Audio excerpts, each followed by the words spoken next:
Dalam episode terbaru dari diskusi antara Mbak Connie Constantia dengan Koh Dondi, menarik sekali. Koh Dondi mengatakan bahwa ada 5 pihak yang berjasa terhadap kekristenan, yaitu tentara Romawi, Pilatus, kemudian Yudas, kemudian orang Yahudi, dan setan katanya. Lalu Mbak Connie tertawa dengan berkata, wah, nenek-nenek ngegele juga tahu katanya.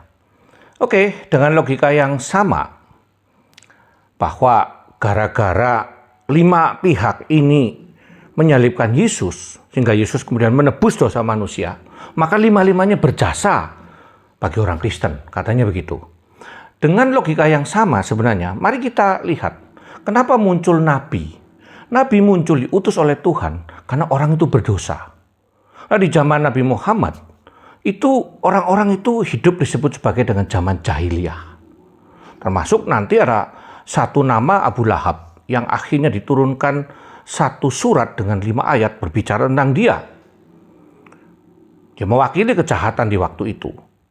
Nah, background daripada kejahatan Abu Lahab inilah, dan kawan-kawan tentu mewakili seluruh orang berdosa dalam kehidupan jahiliyah, yang membuat Tuhan mengutus manusia, dalam hal ini adalah Muhammad, menjadi nabi. Sehingga apakah kemudian Koh Dondi setuju bahwa Abu Lahab itu berjasa atas ditunjuknya atau dipilihnya, diutusnya Muhammad sebagai nabi bagi kaumnya?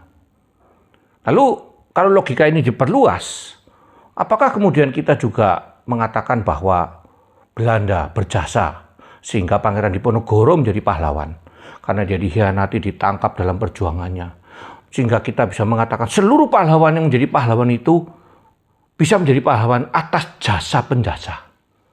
Saya kira ini adalah sebuah logika yang ngawur. Kenapa? Karena tentu orang bernalar sehat tidak akan melihat bahwa pihak kejahatan berjasa untuk membuat yang tidak jahat menjadi baik.